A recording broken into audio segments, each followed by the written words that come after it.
I'm Nicolette, and today Brian and I are here with Ken Crowell. He is the managing partner and founder of EmployTest, and he's going to talk to us about hiring during a pandemic, which is where we're at right now. So sure, there's a lot to talk about around this. So Ken, thank you so much for joining us today. And happy to be here. Thank you. Yeah. Tell us a little bit about yourself and how'd you get here to EmployTest? Yeah. Well, we are down in the greater Atlanta area. So it's an exciting time. If we would have known a year ago where we would be today, we would probably be doing a few different things than we would have thought about before. But EmployTest, we've been around for maybe 14 years now, work with thousands of companies, give tens of thousands of pre-employment tests a year. So that's kind of my day job. Probably my real job, work from home dad, now like many of us work from home parents. So that involves probably a few things that I didn't think would be on my skill set. Basic tech support, operation, logging into various education platforms. So probably my most important job right now, but EmployTest is what pays the bills. Yeah, it's interesting. I found myself providing tech support, not just for my children, but for their teachers. Well, exactly. That's very true, because if you look at the spectrum of ages across the educators, there's people just coming out of college and all the way up to just retiring, almost to retire. So Right. Wide range of skills in there, particularly I think as you get into high school. Yeah, absolutely. Okay. So Ken, what are you seeing right now? I mean, what is it that we should be thinking about? What is everybody talking about when it comes to, are people hiring, first of all? Obviously, I listen to the news. There are jobs that are coming up. We are seeing people coming off of the unemployment. What's going on in this area right now? Yeah. There are tons of companies hiring, and there's also a number of companies and industries that aren't hiring. But I know if I were to drive around in mid-April here in Atlanta, I would not see many cars on the road.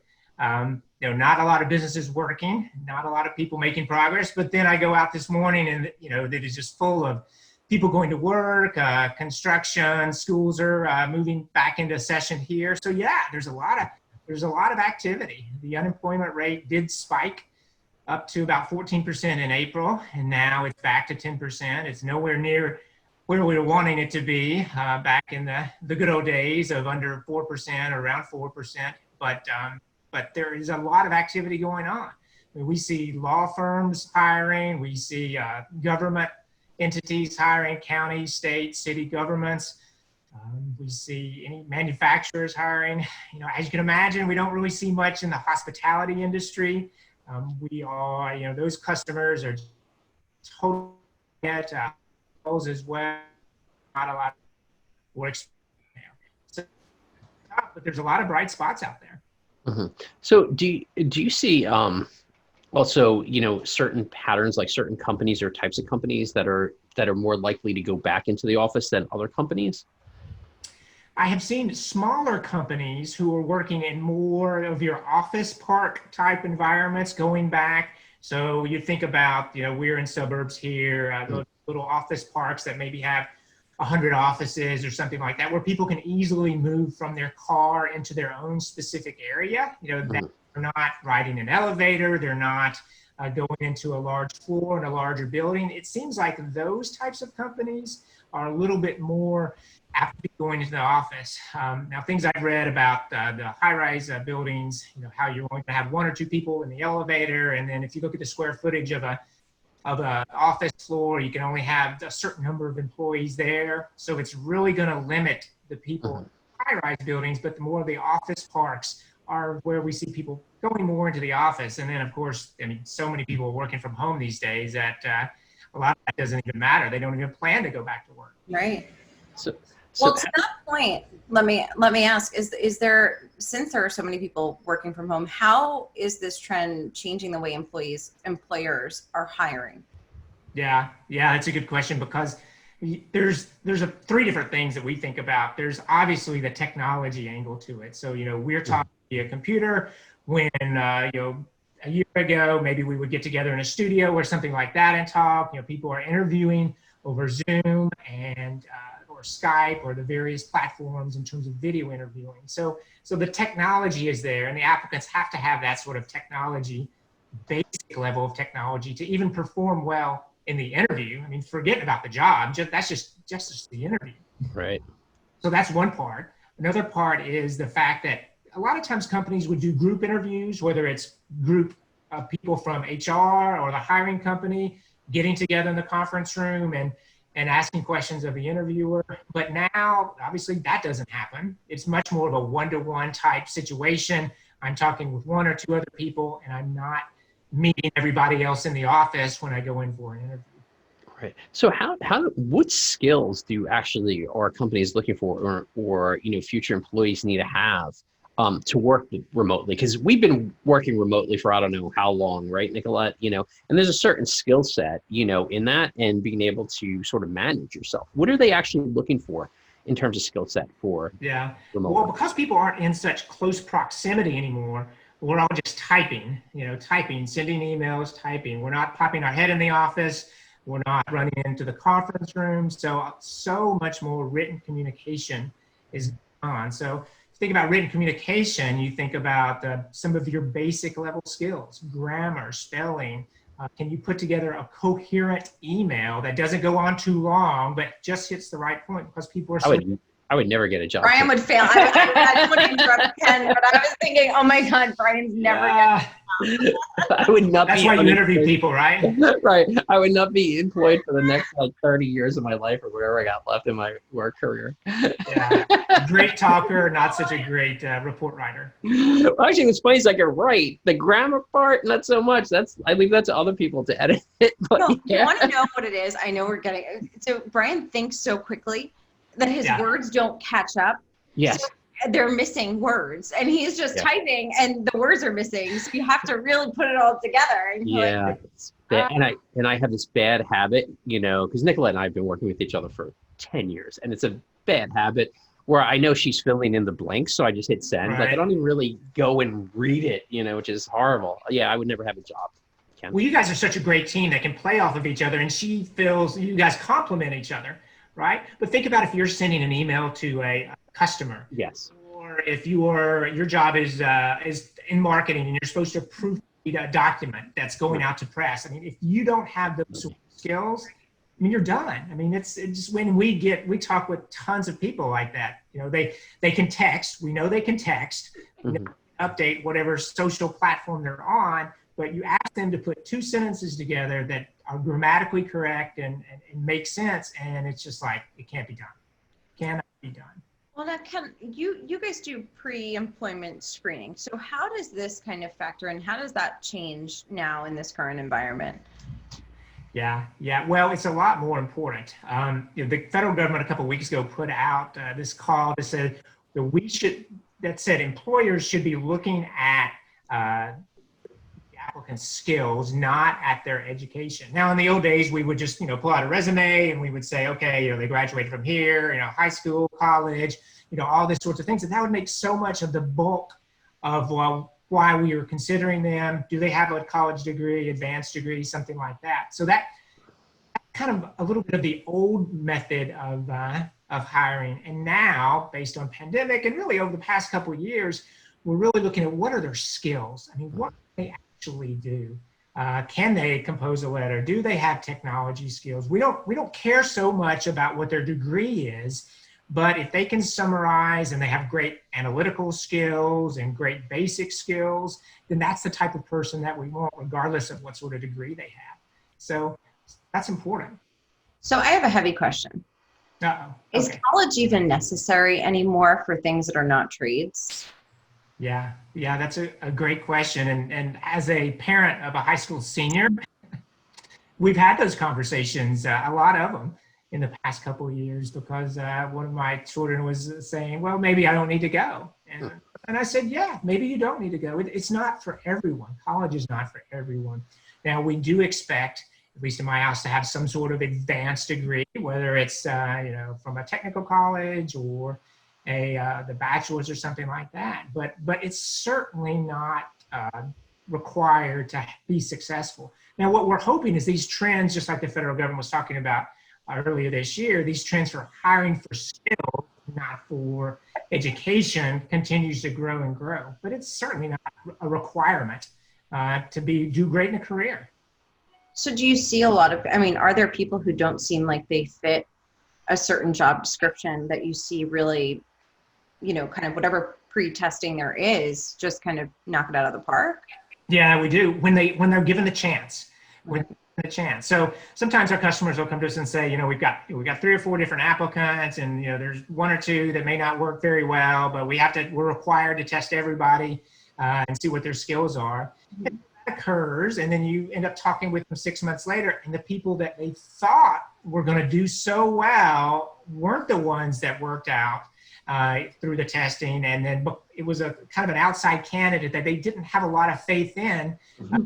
That really nailed it. And that's exciting because that person wouldn't have otherwise got the job had there not been some sort of independent objective test in there to help kind of put them in.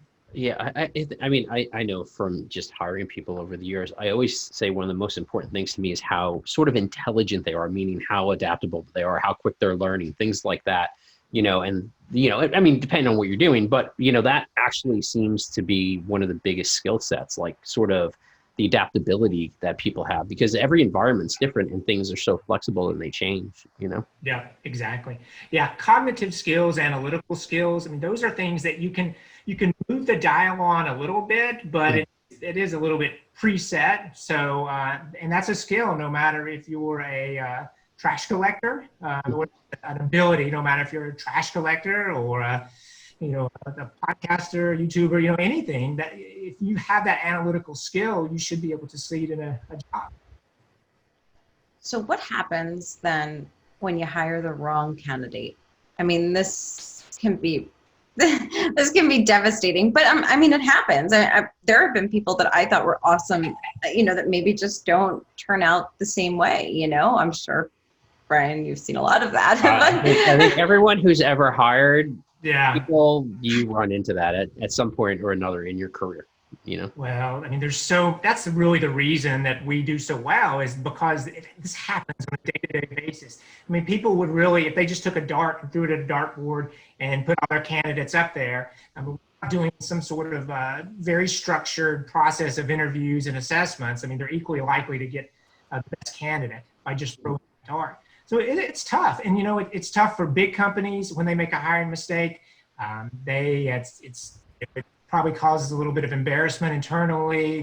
The hiring manager may not have like the impression that it gives to their bosses. But think about a small company.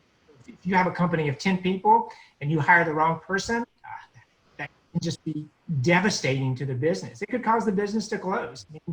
We hear of people who make in like formulas or cause a customer to be gone. It's not really, maybe they have a bad interaction with a customer that they should have been able to figure out. It turns out that employee is just horrible at customer service.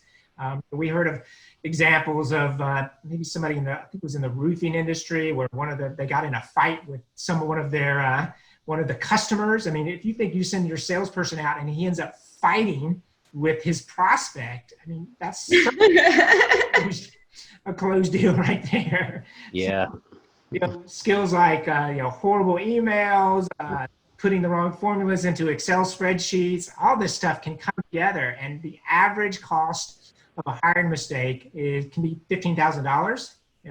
At least $15,000. Sometimes they say it's up to 4 times somebody's salary, but at the low end, we're talking well into 5 figures. And then you have to replace that person, which is another $5,000 to $10,000 just for that sort of process. So for a small company or a large company, it's a pretty big hit on the budget.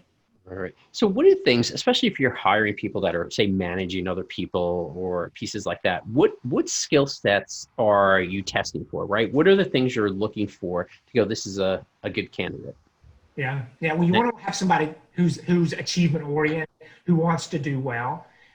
You also want to have somebody who can respect their underlings. I remember talking to a manager once, And he said, gosh, anybody we hire, they always just quit. They quit within the first 6 months. I talked with this gentleman for probably 20 minutes or so. And what starts to dawn on me is this guy is the problem. Mm-hmm. This guy is the one who needs to be out of there, because nobody in the right mind is gonna work for them. So you need people who are respectful, empathetic, but also have some sort of desire to succeed within the company. Those aren't the only qualities, but those are some of the main ones, particularly now when everybody's work from home, because it's very stressful for the employees. So we want the managers to be very empathetic to what's going on with their reports. Yeah. Well, I have a question though about the testing itself. What types of testing are we talking about? These tests. That's where I was, because we're talking about the skills, but how do you even test? I was going to ask the same thing, but before you answer that, right? I've had a couple of these assessments, and they've part of it is IQ tests. Like there were things that were definitely IQ tests, like patterns, and some of it was like draw a picture of X.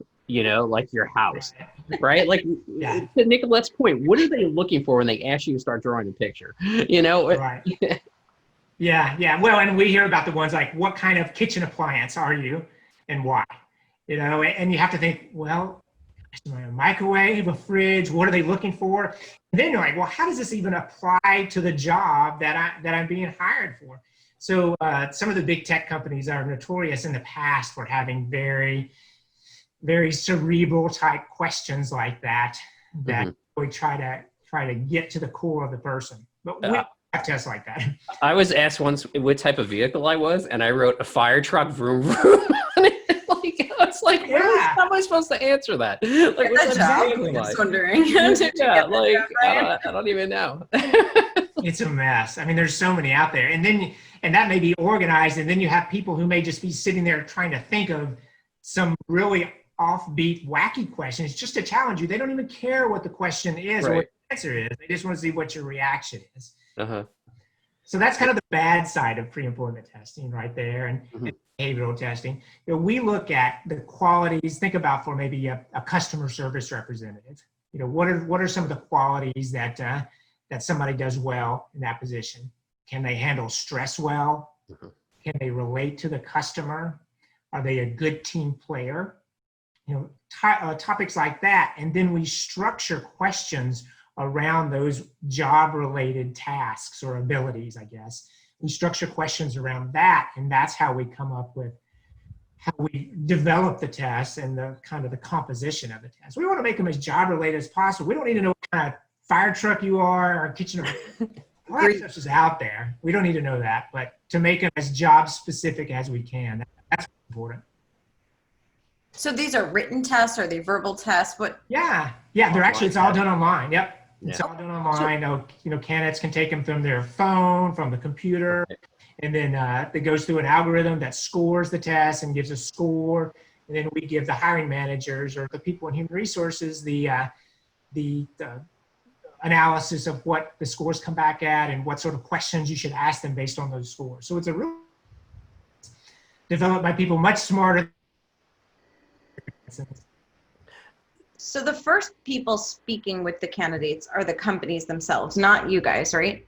Right, that's right. Right. So they go through the weed out some folks that way, though, I'm sure. Once you have a conversation with some of them. Yeah, exactly. So these days, I mean, of course, unfortunately, with everybody, so many people laid off, there's just a giant waterfall of candidates. Whenever any company post some sort of hire or job posting, tons of people are applying. So you tell those people. And then the company typically goes through a screening process of, we're going to take these people out because they don't have this requirements, or they're not eligible to work, or they don't have experience in industry, something like that. And then they whittle it down to the smallest number of candidates. And then that's where we administer the tests to the candidate so that they can get the scores. Gotcha. Okay. So you mentioned one of the things you sort of look at is how they deal with stress, right? Yeah. So I know, like, when I've had these, I've never had one online. They've always been like in person, right? So I know what they would do is they would leave you in the room for like 40 minutes, you know what I mean? And you'd be there for like 4 or 5 hours, right? So they would sort of stress you out while you were taking the test and then ask you for those answers as you went. how do you stress them out online? Like, do you like delete their answers? You know, I'm joking, but is there? Right. Do you actually test? How do you test for, how they handle stress from an online perspective? Yeah, we look at it from a behavioral perspective. Okay. So we're going to give you this situation. Customer is irate. They call you, they're irate. What is your most appropriate response, or what is the most appropriate response to that question?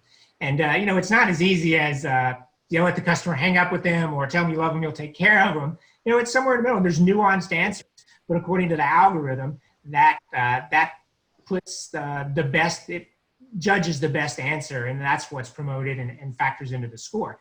Now, we do have other ones where a lot of times, maybe I've written in with a customer complaint, and then somebody has to respond back to me. And then we test those sorts of things as well, where their written ability to appease or soothe the customer, which that is a skill, and it's not a skill that everybody has. And it's okay if you don't have it, but maybe you shouldn't be in customer service. We all have our own skill sets, and that's a great thing about this testing is that, I'm skilled in different ways than you guys. We all have the great things about us, but that means that we're not a fit for the job. To give you an example, as I got my first job coming out of college, I was working that job, and I decided I'd love to travel, and I wanted to do something just much more exciting. So I ended up interviewing with the CIA, okay? Cool.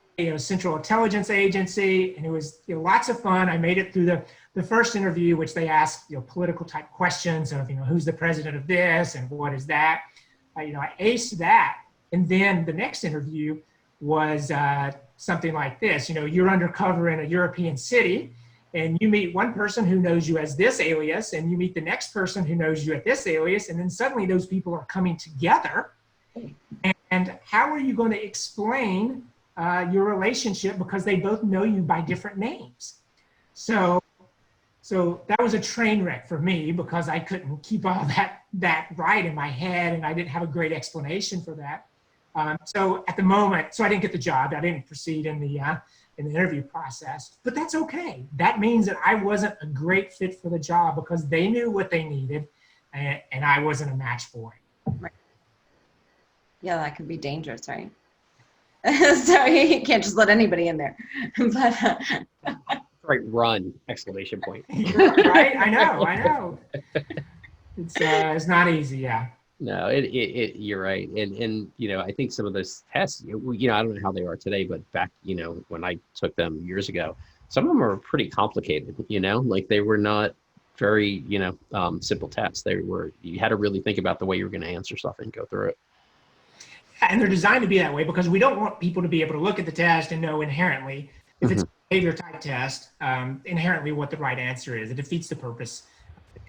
So we want to give different types of answers or options that align with the overall goal of the test, and let the person test or select the option that they're most comfortable with, that they're most likely with it. And if it fits into what the company is looking for, awesome. But if it doesn't, then that's probably best for the applicant as well. Yeah, absolutely. Now, I just want to touch on another thing. A lot of jobs are being replaced by automation, and we see, everybody's so afraid, the robots are going to take over our jobs. And now I don't really believe that, but I think there's still a lot of human need, right? I mean, we need humans. So at this point, what is your advice to humans who are still looking for jobs now where, a lot of people are unemployed? With so much switching over to automation, what skills do we really need that the automation does not quite fill? Yeah. Let me give you an example. So I read a blog post maybe on Monday from a guy named Morgan Housel, and he talked about skills that expire versus skills that are still relevant. So 200 years ago, map making was a big skill. Actually knowing how to draw a map, getting from one place to another. You had to be able to do that, particularly if you were in the military, Army, something like that, draw a battlefield, move troops from one place to the other. So that was incredibly important. These days, it's not important. If we need to go somewhere, we type it into Waze, and right. So none of us need map making skills. At least I don't. Maybe you guys do up there. So yeah. This is what you're talking about. There's certain things that are going to happen, technology progression over the next 100 years that we're going to see. But some of these core skills are still going to be relevant. Things like reading comprehension, the ability to communicate. Again, the analytical skills. Are you a good person who can work with others? Do you have good teamwork? So even when AI comes to pass, all of those sort of core basic skills, core relationship skills are going to be important.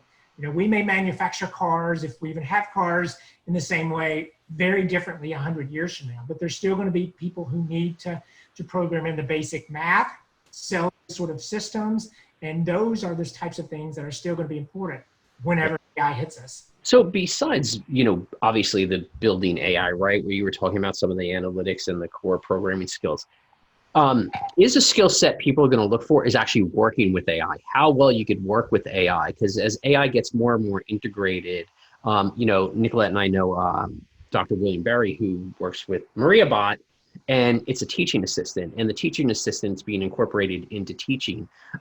Is it going to be a skill set? Are employers going to look for people who could actually work well with AI I don't know the word here, to help them, Yeah, exactly. Well, and certainly that's going to be important. I mean, think about we're going to program AI to think like us over the next 100 years. So we need to understand how we think internally in order to program those systems in. So yeah, it's going to be very important. Again, the ability to reason through problems. I'm not an AI expert, know very little about it, but to reason through problems and then be able to describe those problems and program those in are certainly going to be important. Because I could see it like one day you're working and you have, here's my AI coworker and here's my human coworker, right? That's working with me, right? At some point there's going to be that, and I guess there is in things like warehousing, because you do have artificial intelligence already in it and you have humans interacting with that. But at some point it's going to be more in the commonplace. So I think, I do think that's going to be a skill, like how well can you interact with AI? The skill that's really going to be valuable then is open-mindedness. I mean, you have to really be open-minded enough to accept that this is my coworker now, and not so. Adaptability. Yeah. Adaptability. Are you able to flexibly move from the human coworker to the bot coworker and effectively manage each of those? Mm-hmm. That's going to change a lot. Definitely work better with robots than humans. That's just me. Well, I think we just both love robots and AI as part of that. My report card says does not play well with other. Right. Only plays well with robots in the sandbox. Only plays with robots. Robots. So you wouldn't score well in our teamwork perspective? Yeah. I'm all right. Yeah, she's okay. She we're both of us are, both of us also we work well with other people, but we also like to work independently, which I think is, a huge thing. I think that is a huge skill set too. Being able to sort of go look at a problem, take on that task, figure it out, on your own. So. And to bring that back to work from home, we're not sitting in a big office anymore. You need Brian, need to be able to solve your problems without trying to get the IT person on the phone or bring in a giant meeting or anything like that. You need to be able to problem solve. So independence, big thing. Also, what are hiring managers really, how are they feeling about communication with remote new hires now? Traditionally you'd be in the office after a period of time, you kind of get acquainted with everyone, and how does that change? How do you kind of get acquainted with your team when you're being hired from remotely? Everybody's being hired remotely. It's a very different environment. So tough. What do they want to do communication wise? What's acceptable, not acceptable? Yeah, it's so tough, particularly for younger new managers. It's very tough. They need training. They need to be able to connect with their team building activities. They need to have check-ins, similar to what we're doing right now, check-ins with video. And even more so, because think about when we were in the office, we were able to pop our head into the various offices and say, hello, how you doing? Kind of get a temperature check on everything is. But now you can't do that as much or in the same way. So definitely engaging with the video, having set times for meetings, but having lunch and learns, team building activities. There's companies that do online scavenger hunts and puzzles to kind of bring everybody in and keep them more engaged in the company and their work life. But the flip side of that is you have to have boundaries as well. I mean, the employee has to know that they can, it's 5 o'clock, they can turn off the computer, they can turn off their phone. We don't want our employees working to 5, 6, 7, 8 at night. I'm going to get very mad if I see that happening, because we want everybody to be, even though you're at home, it doesn't mean you're still at work. So know what those boundaries are. And then those managers have to get support from their upper managers as well. It's like everybody has to be on the same page. Yeah. That seems tough. I mean, I think that's tough to come into that new environment like this. Particularly if it hadn't been done before. I mean, if they rushed into this just 5 months ago of everybody's working from home and you guys need to figure it out. Well, there's some employees that really love being in the office. I mean, there are some people I can think of off the top of my head that never wanted to work from home because they felt like they could not, because they were true to self and they knew what they were capable of. They didn't feel like they can accomplish everything at home as they could just being in the office, and that's a really weird place to be for an employer too when you're hiring, Yeah. Well, we had somebody on our team have that situation. They moved from our location here in Atlanta to a different state, and then they would be working from home. And it was a big transition for her. And she gets some of that interaction by talking with customers and building those relationships. But it's been a big change. I didn't envy her.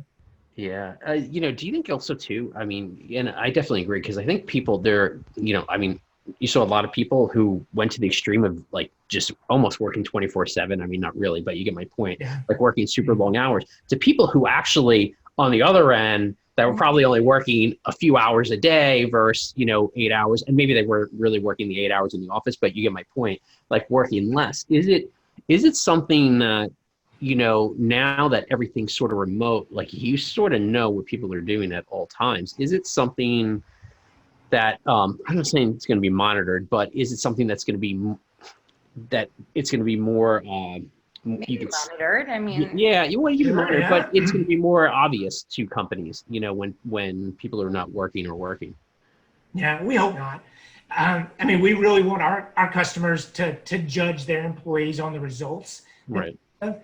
And just think, if everybody was working from home without the stresses of children and spouses and everything, that's one thing. But we all have kids running in and out, and the Wi-Fi goes down, and so people may by choice maybe working from 8 to 10 at night because they can't from 10 to noon in the day. Yeah, we found ourselves doing that a lot, the middle of the day, you had homeschooling. So it was like, at the end, then sort of when after dinner, you were going back and doing some more work because you just couldn't, you couldn't keep up with it, right. With homeschooling. Yeah. So judge on the output, not necessarily on the hours put in. We want everybody to make the meetings and be where they need to be, but if you're not there at 2 o'clock, it's not such a big deal. Tell me what you've done over the course of a week or a month, not day to day. Gotcha. Right. Makes sense. So Ken, this is incredibly valuable right now. And please let everybody know where they can learn more about you and the company. I think it's something that's, especially now, is very valuable. Yeah. These days it's important. So you can find me at Ken Crowell. That's CROWELL.com. Our company is EmployTest.com, EmployTest.com. If there's any way we can help anybody, we are happy to do so.